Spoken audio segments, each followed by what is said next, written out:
الحمد لله وكفى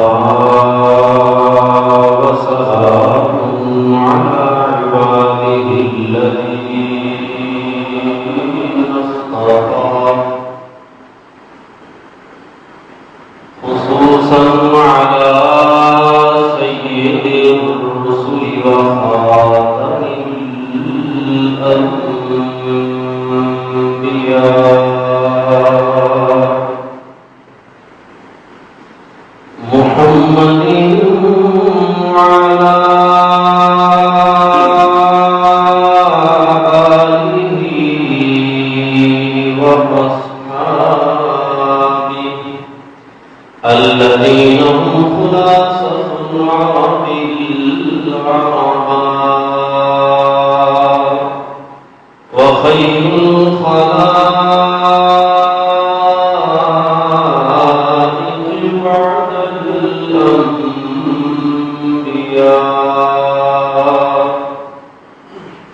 ونشهد أن لا إله إلا الله وحده لا شريك له ولا نذير له ولا وزير له ولا مشير له ولا معين له لا ضد له ولا عند له ولا ند له ونشهد أن سيدنا وسندنا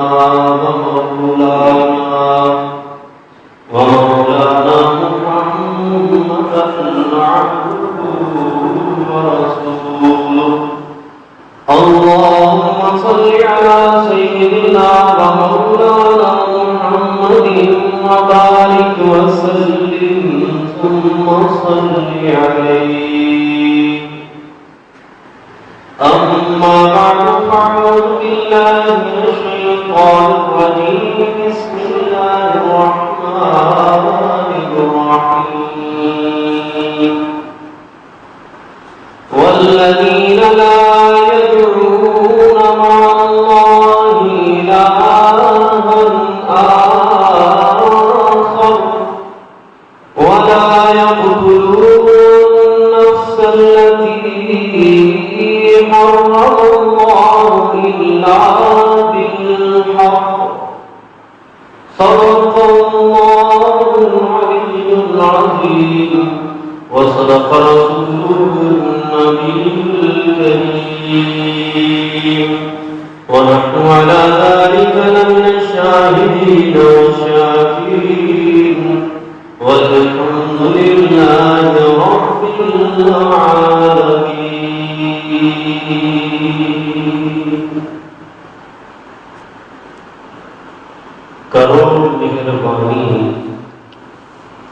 کروڑ مہربانی تم اہل زمین پر خدا مہربان ہوگا عرش کریم پر محمد معزز حاضرین سامعین السلام علیکم ورحمۃ اللہ وبرکاتہ.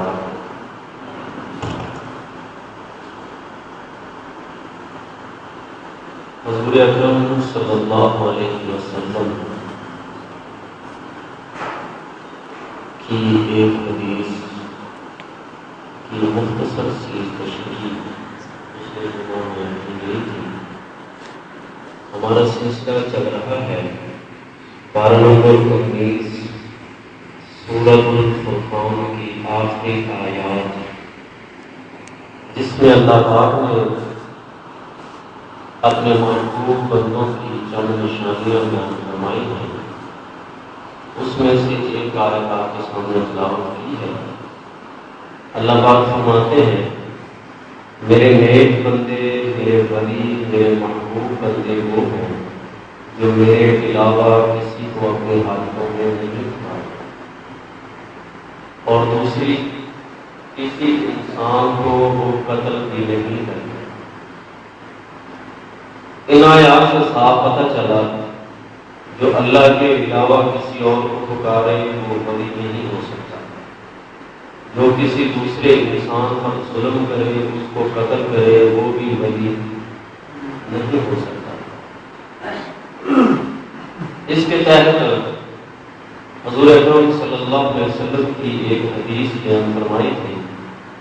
آپ نے فرمایا المسلم اخو المسلم، مسلمان مسلمان کا بھائی ہے، ولا یظلمہ، اس پر ظلم نہیں کرتا، ولا یحقرہ، اور کسی کو حقیر بھی نہیں سمجھتا، ولا یخذلہ، اور مصیبت میں اپنے دوسرے بھائیوں کا ساتھ بھی نہیں چھوڑتا۔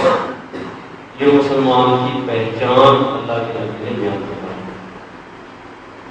قرآن مجید نے فرمایا وَلَا يَقْتُلُونَ النَّفْسَ، جو اللہ کے محبوب بندے ہوتے ہیں وہ کسی کو قتل نہیں کرتے۔ قتل کرنا تو بڑی دور کی بات ہے، جو اللہ کے محبوب بندے ہیں، یہ تو اللہ نے آپ کی بات ذکر کی، جو اللہ کے محبوب بندے ہیں وہ تو کسی کو ذرہ برابر تکلیف پہنچانے پر بھی راضی نہیں ہوتے، اپنے جسم پر تکلیفیں برداشت کر لیتے ہیں لیکن کسی دوسرے کو تکلیف دینا گوارا نہیں ہے۔ اسی لیے تو فرمایا کہ تم میں سے کامل مسلمان وہ ہے جس کی زبان اور جس کے ہاتھ سے دوسرے مسلمان محفوظ رہ جائیں، اس کا ایمان کامل ہوگا۔ آج ہمارے ہاں حضور اکرم صلی اللہ علیہ وسلم کی زندگی کا ایک گوشہ، اس پر تو ہم عمل کرتے ہیں، لیکن جو آپ کی حسن معاملات ہے، جو آپ نے معاشرت کا سبق دیا، جو آپ نے معاشرے میں رہنے سہنے کا درس دیا، اس سے نگاہیں چرا لیتے ہیں۔ کوئی نمازی ہے تو وہ نماز پڑھ کے سمجھتا ہے کہ بہت بڑا کام ہو رہا ہے، حاجی حج کر کے ساری زندگی آرام سے بیٹھ گیا، زکوٰۃ والے نے زکوٰۃ ادا کی،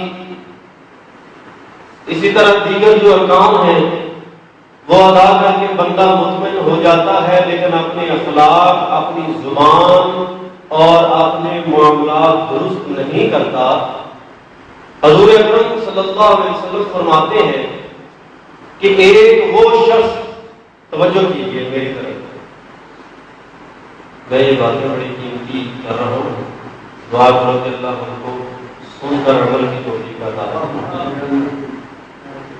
آپ نے فرمایا کہ ایک انسان جو نمازی ہے،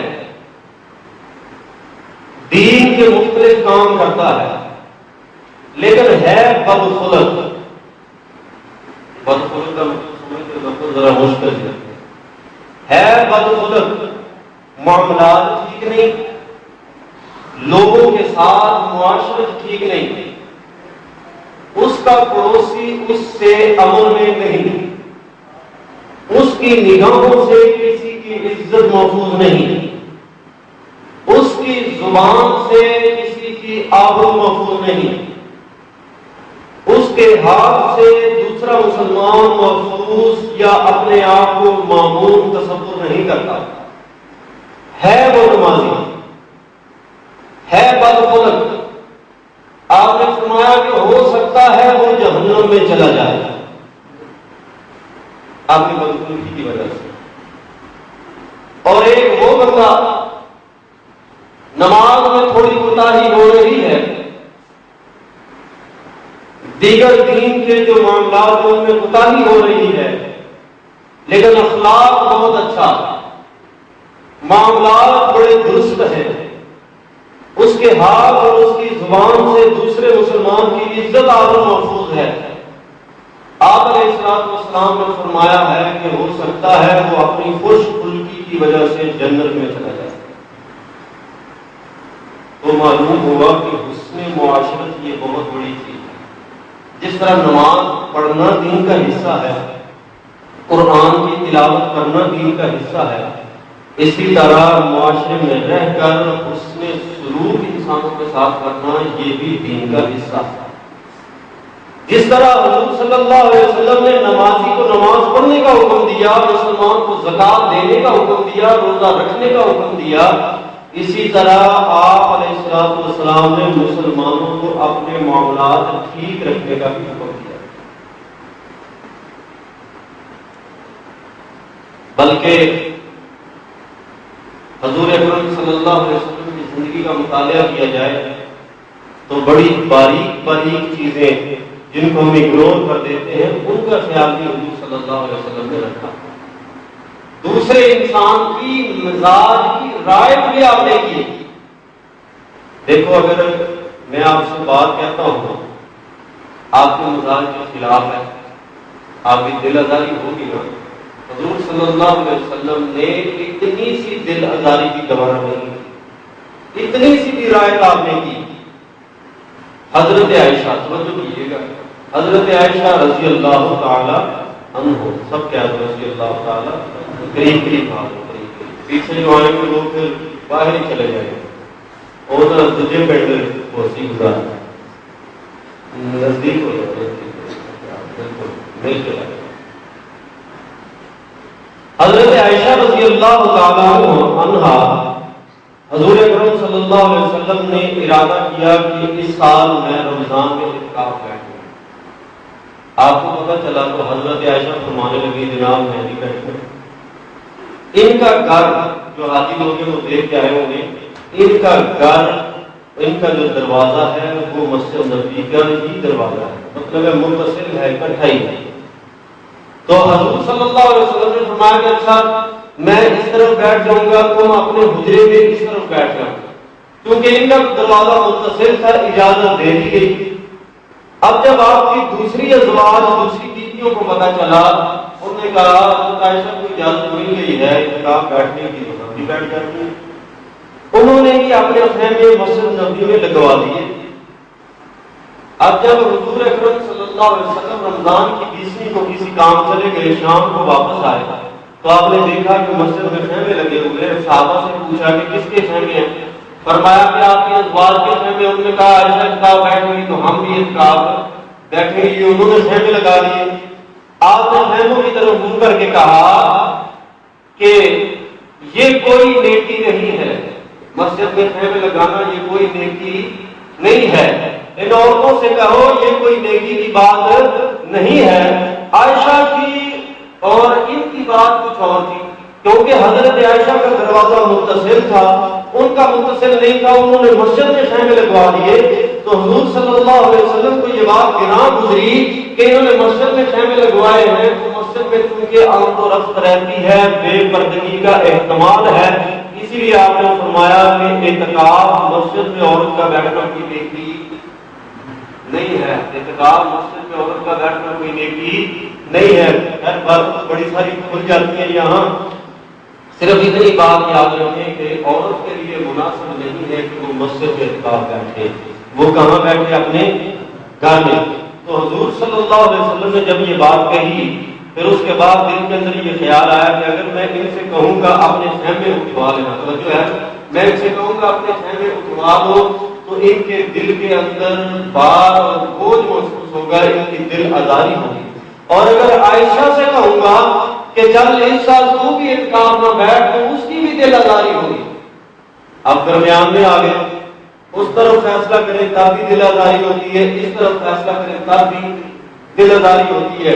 دیکھیے آپ نے مزاج کی کتنی رعایت کی، حالانکہ آپ بیٹھ سکتے تھے، حکم بھی دے سکتے تھے چلو جاؤ، اس کے اندر مجاز نہیں کہ آپ کے حکم کی خلاف ورزی کر سکتا، لیکن اس کے باوجود آپ نے مزاج کی اتنی رعایت کی اور کہا جناب اس سال ہم بھی اعتکاف نہیں بیٹھے، اور حضور بھی اس سال اعتکاف نہیں بیٹھے۔ جب آپ نہ بیٹھے نہ عائشہ کے دل میں خیال آیا نہ دوسری ازواج کے دل میں خیال آیا، یعنی مزاج کی کتنی رعایت کی۔ پھر اگلے سال، پہلے تو حضور صلی اللہ علیہ وسلم 20ویں کو اعتکاف بیٹھ جاتے تھے، اس سال مداوا کرنے کے لیے حضور صلی اللہ علیہ وسلم 10 کو اعتکاف بیٹھ گئے کہ 10 پچھلے دن بھی اس کے اندر ڈال دیے جائیں۔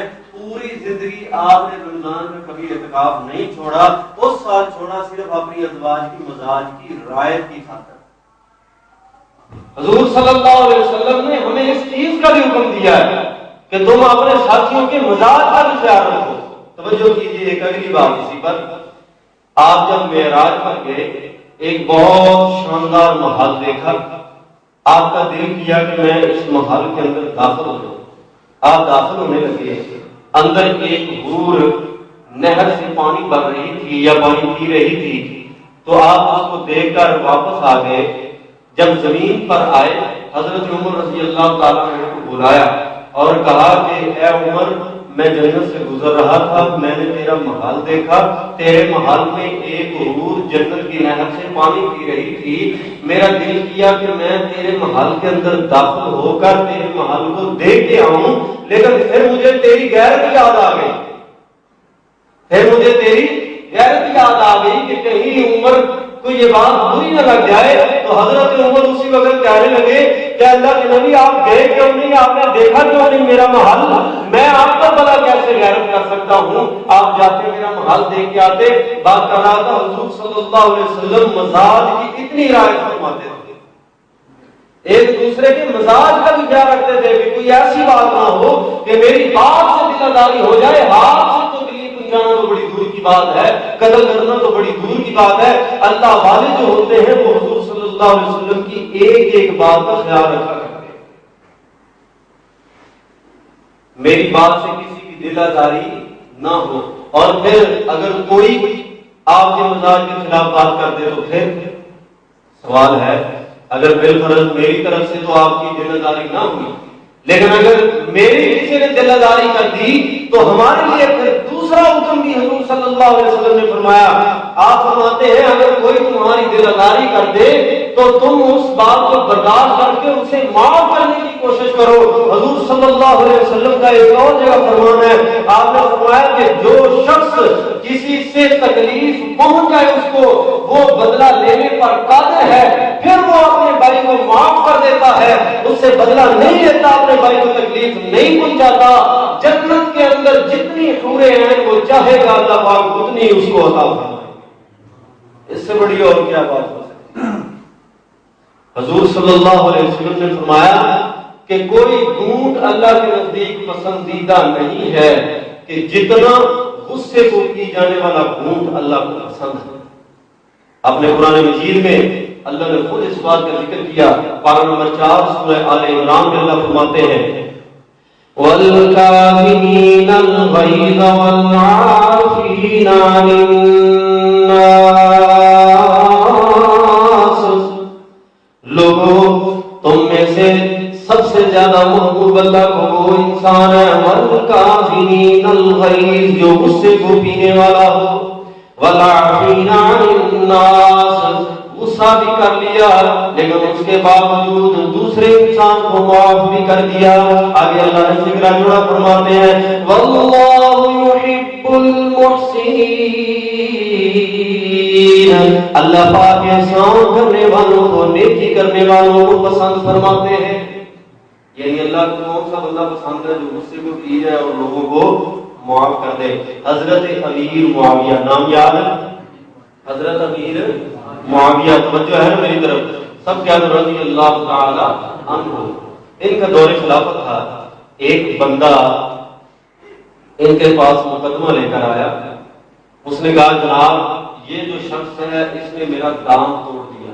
اس نے کیا کیا؟ میرا دام توڑ دیا. اب میں آپ کے سامنے حاضر ہوں، میرے ساتھ انصاف کیا جائے، مجھے اس کا بدلہ دلایا جائے. حضرت نے فرمایا کہ تیرا دیر نہیں ٹوٹ گیا گنیدا کی توڑ سے ایدہ توڑ کے تینوں کی لبے گا، لہذا تو یوں کر کے دیت لے لے، اسے کچھ معاملہ لے لے، راضی ہو جا، دانت نہ توڑ. اس نے کہا جناب میں نے تھوڑی گل کوئی نہ من سا، میں نہیں مننی. بڑا سخت آدمی تھا. اس نے کہا جناب ہم نہیں آپ کی بات مانیں گے. حضرت نے فرمایا بدلہ لے لے. اس نے کہا نہیں میں اس کا دانت ہی توڑوں گا.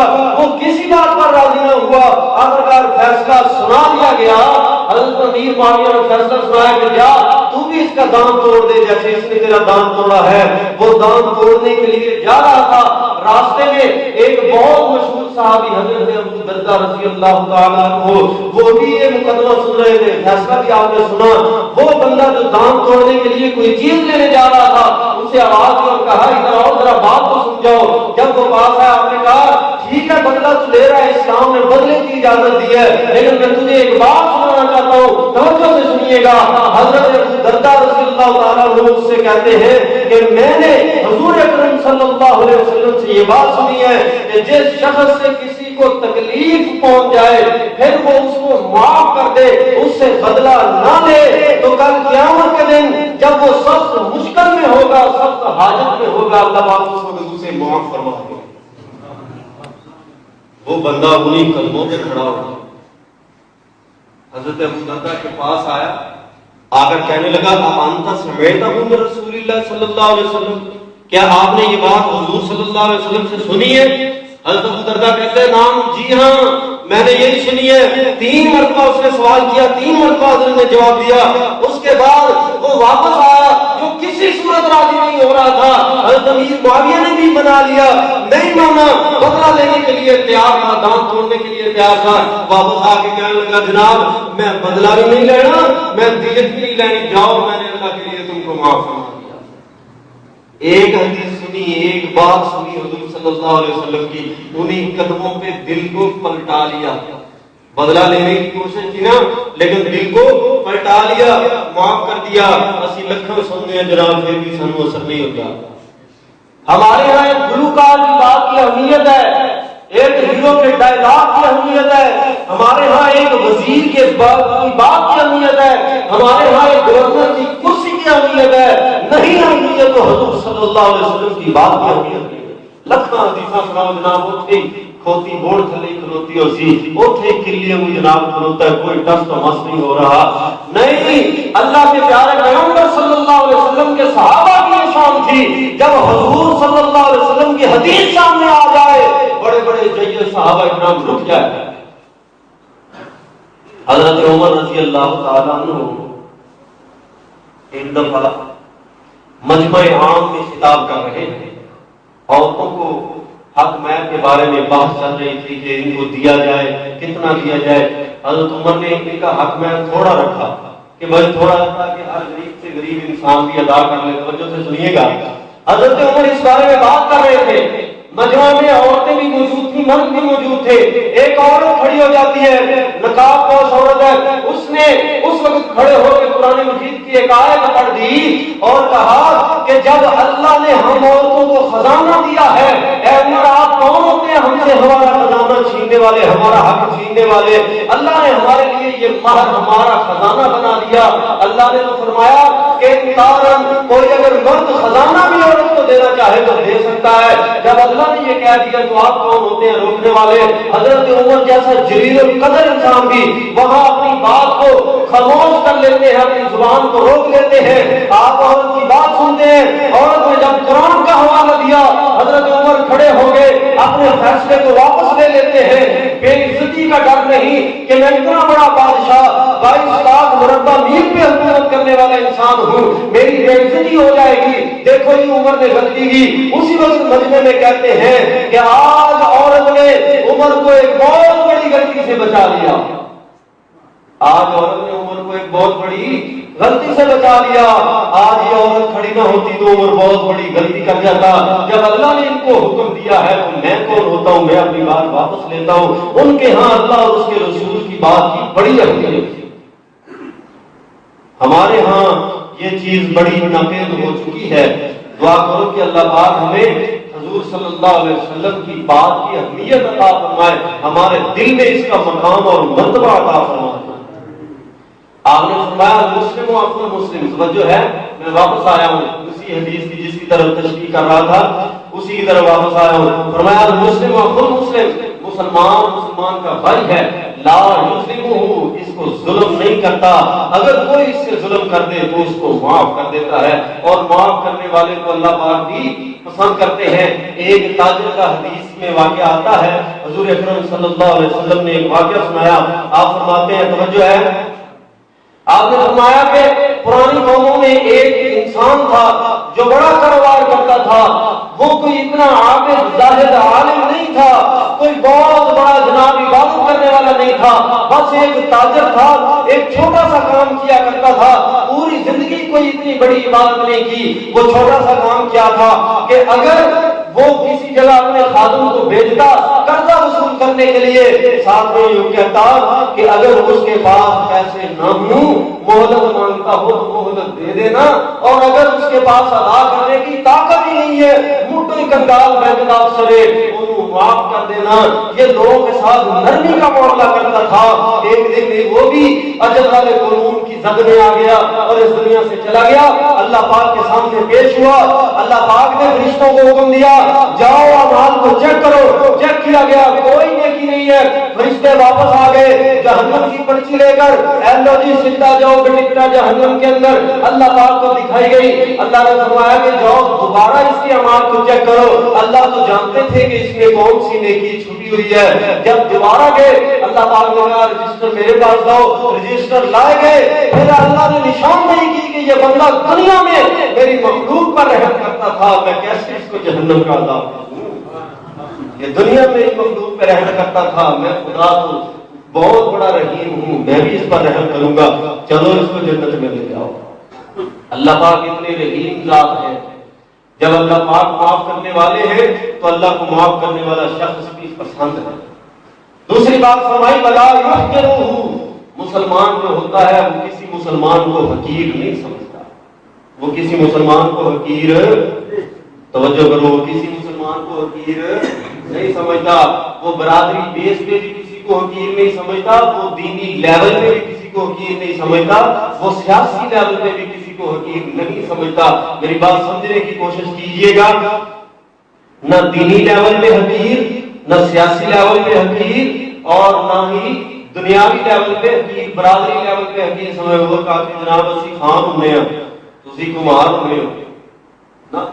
آپ نے فرمایا کہ جس نے قوم پر فخر کیا، توجہ سے سنیے گا، جس نے قوم پر فخر کیا اس نے جاہلیت والا کام کیا۔ اور دوسری حدیث میں یوں فرمایا کہ جس نے قوم پر فخر کیا وہ ہم میں سے ہے ہی نہیں۔ اور جب حضور نے کہا تو ساڑھے بچوں نہیں تو پھر وہ کھاتا تو موت گیا نا، پھر وہ تو کسی کا اس کا کسی کے اندر شمار نہیں ہے۔ حضور صلی اللہ علیہ وسلم فرماتے ہیں بعض دفعہ یوں ہوتا ہے کہ کوئی انسان کسی کو حقیر سمجھتا ہے، دنیا والوں کی نگاہ میں وہ انسان حقیر ہو جاتا ہے، لیکن اللہ کی نگاہ میں وہ بہت ہی عزت والا ہوتا ہے، اتنی عزت والا کہ اگر وہ اللہ پر قسم کھا دے تو اللہ کبھی اس کی قسم کو جھٹلائے نہ، اس کی قسم پوری کرے گا۔ حضور صلی اللہ علیہ وسلم کے سامنے ایک مقدمہ جاتا ہے، ایک عورت آئی اور اس نے کہا جناب یہ دوسری عورت ہے، ہمارے درمیان جھگڑا ہو گیا اور اس نے میرا دانت توڑ دیا، بدلے کا فیصلہ کیا جائے۔ حضور نے بدلے کا فیصلہ کر دیا۔ ایک آدمی بالکل ندار مسکین دوسری طرف کھڑا تھا، اس نے کہا اللہ کی قسم اس کا دانت نہیں ٹوٹے گا، اللہ کی قسم اس کا دانت نہیں ٹوٹے گا۔ حضور صلی اللہ علیہ وسلم کے مشورے کو چیلنج کرنا اس کا مقصود نہیں تھا، بلکہ دوسری بھی صورتیں پیدا ہو سکتی تھیں۔ ہو سکتا تھا وہ بدلہ نہ ہی لیتی، ہو سکتا تھا اس کی دیت دے دیتی، ان دونوں کے درمیان صلح ہو جاتی۔ اس کا یہ مقصد تھا کہ شاید ان کے درمیان صلح ہو جائے۔ اس نے اللہ کی قسم اٹھا لی، وہ بیچارہ غریب اور مسکین تھا، اس نے قسم جو اٹھائی کہ اللہ کی قسم اس کا دانت نہیں ٹوٹے گا۔ جب بدلہ لینے کا وقت آیا، اینڈ ٹائم پہ وہ عورت جو بدلہ لینے لگی، اس کو کسی نے کہا کہ کیا فائدہ پہنچے گا تجھے اس کو تکلیف پہنچا کر، تو اس کو معاف کر دے۔ اس کے دل نے وہی پلٹا کھایا اور اس نے اللہ کے لیے معاف کر دیا۔ اللہ کے پیارے پیغمبر صلی اللہ علیہ وسلم یہ بات دیکھ رہے تھے۔ آپ نے فرمایا کہ دنیا میں ایسے لوگ بھی ہوتے ہیں، دنیا والے ان کو ذلیل سمجھتے ہیں، دنیا والے ان کی عزت نہیں کرتے، ان کو حقیر سمجھتے ہیں، لیکن اللہ کے ہاں ان کا بہت بڑا مقام اور رتبہ ہوتا ہے کہ وہ قسم بھی اٹھا لے تو اللہ ان کو بری کر دے۔ یہ انسان بھی ایسے لوگوں میں سے ہے۔ مطلب ہے کہ کسی انسان کو حقیر نہ سمجھے، جو مسلمان ہوتا ہے اس کی شان ہی نہیں ہے کہ وہ کسی دوسرے کو حقیر سمجھے۔ اور تیسری بات آپ نے فرمائی ولا یخذلہ، اور جب کسی مسلمان پر کوئی مصیبت آ جائے اس وقت بھی مسلمان کا شیوا یہ ہے کہ اپنے بھائی کو تنہا نہ چھوڑے۔ یہ بہت قیمتی باتیں ہیں، دعا کرو کہ اللہ ہمیں اس پر عمل کی توفیق عطا فرما دے۔ ایک ایک بات سونے کے حروف کے ساتھ لکھنے کے قابل ہے، ایک ایک بات بہت زیادہ قیمتی ہے، لیکن آج ہمارے دلوں میں حضور صلی اللہ علیہ وسلم کی ان باتوں کی اہمیت نہ رہی۔ ہم نے نماز پر زور دیا، ہم نے زکات پر زور دیا، روزے رکھنے پر زور دیا، معاملات پر زور نہ دیا۔ جس کا آج یہ آج یہ نتیجہ نکلا کہ مسلمان جگہ جگہ بدنام ہو گیا. نماز بھی پڑھ جائے ملاوٹ بھی بچے کری جاتا ہے, نماز بھی پڑھ جائے ریٹ بھی دوجیاں تو چوک کھلائی جاتا ہے, نماز بھی پڑھ جائے دودھ بھی خالص نہیں دیتا, نماز بھی پڑھ جائے لوگوں کو گالا بھی کٹ جائے, نماز بھی پڑھ جائے لوگوں کو تکلیف بھی دیتا ہے. نتیجہ یہ نکلا کہ ہم نے حضور صلی اللہ علیہ وسلم کے اخلاق والی باتوں کو چھوڑ دیا, دوسری باتوں پر عمل کیا. حالانکہ دوسری باتوں پر بھی عمل کرنا ضروری ہے اور اخلاقیات حسن معاشرت پر عمل کرنا بھی ضروری ہے. ایک بندہ آیا حضور صلی اللہ علیہ وسلم کے پاس آ کر کہنے لگا جناب سب سے افضل عمل کون سا ہے؟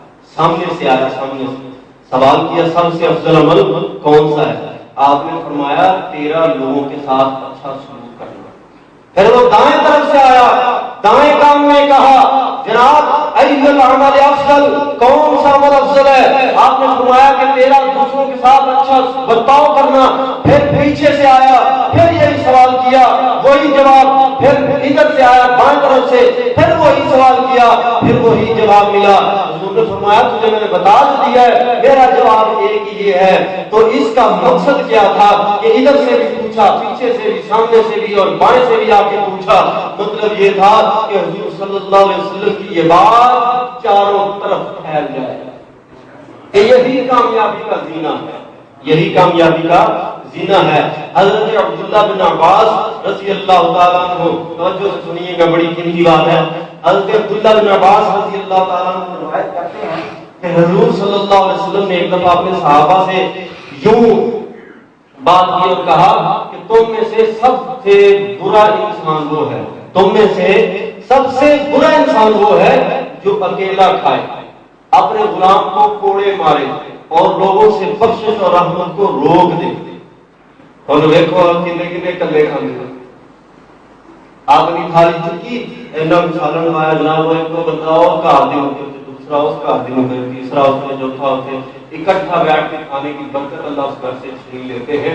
جس گھر کی عادت ہوتی ہے کہ تھوڑے تھوڑا لے کر ادھر ادھر کھانا, یہ آپ نے فرمایا حضرت عبداللہ بن عباس کی روایت ہے کہ جو اکیلا کھائے اپنے غلام کو کوڑے مارے, یاد کر لے, اور بخشش اور رحمت سے روک دے. پھر اس کے بعد خاموش ہو گئے. تھوڑی دیر کے بعد پھر فرمایا کہ تم میں سے برا انسان وہ ہے, پہلے بھی برا کہا, اب کہا اس سے برا, اس سے بھی برا انسان وہ ہے کہ جو لوگوں سے کینہ رکھے, لوگ اس سے کینہ رکھے. یعنی وہی لگے ہی نہ کسی نہ وہی کسی نہ لگے نہ کوئی نہ لگے. پھر اس کے بعد آپ نے تیسری بات فرمائی کہ سب سے برا انسان وہ ہے, توجہ ہے نا, سب سے برا انسان وہ ہے جو مخلوق پر رحم نہ کرے اور کسی کی معذرت کو قبول نہ کرے.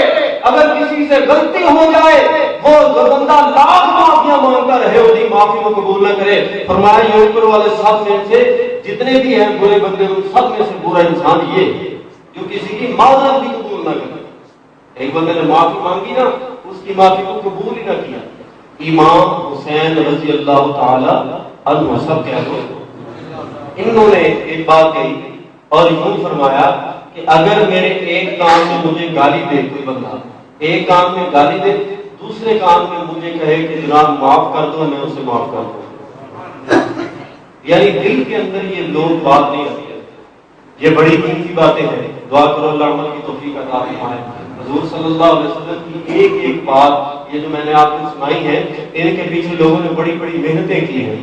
آج ہمیں تو شوق نہیں ہے نا, سانو انگلش کی پوئما یاد کرنے کا بڑا شوق ہے جی, انگلش پڑھنے کا, شیکسپیئر کے ناول ڈرامے پڑھنے کا بڑا شوق ہے. کئی ناول پڑھنے کا بڑا شوق ہوتا ہے, کئی ٹی وی کے ڈرامے دیکھنے کا بڑا شوق ہوتا ہے, کئی گانے سننے کا بڑا شوق ہوتا ہے. وہ لوگ کتنے خوش نصیب تھے, پوری زندگی میں صرف ایک ہی شوق تھا کہ حضور صلی اللہ علیہ وسلم کی بات پتہ چلے, اپنی زندگی میں لائیں, عمل کریں اور کامیاب ہو جائیں. وہ کتنے خوش نصیب لوگ ہوتے ہوں گے.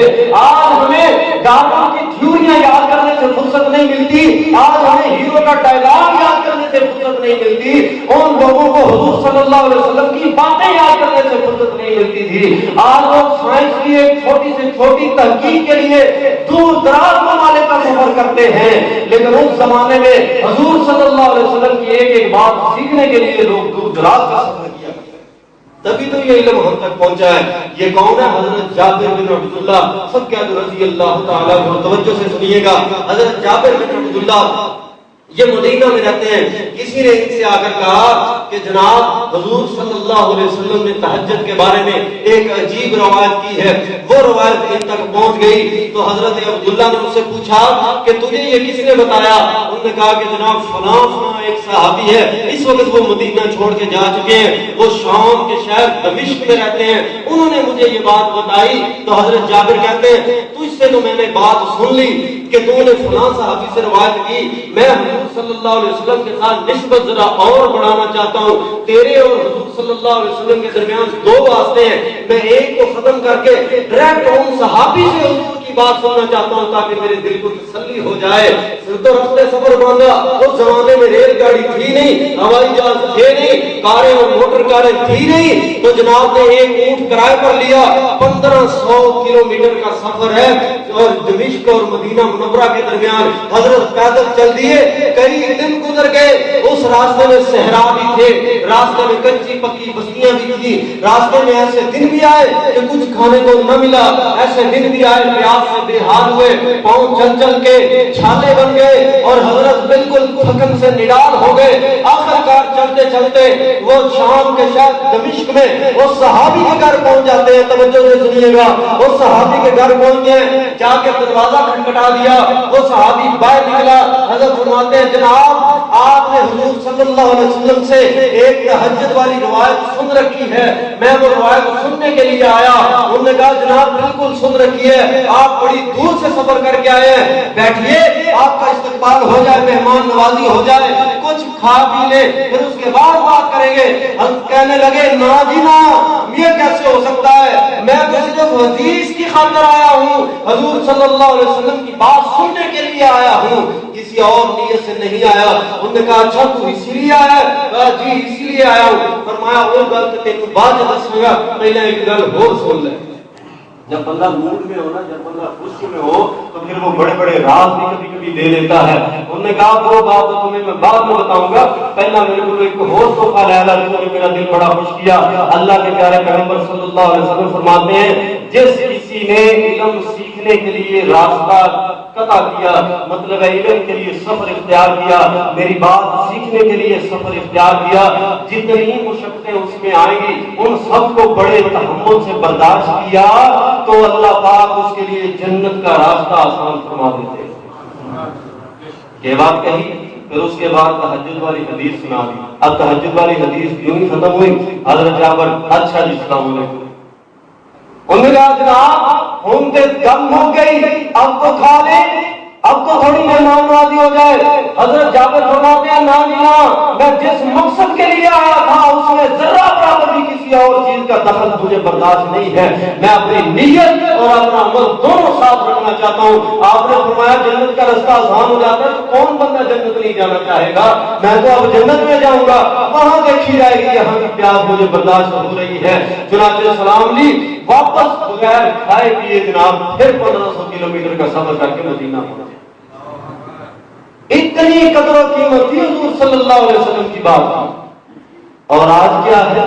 نظریں دوڑائیے نا ذرا اپنے اپنے گریبان میں، ہم سارے جان کے دیکھیں کیا اتنی قدر ہمیں ہے حضور کے فرمان کی؟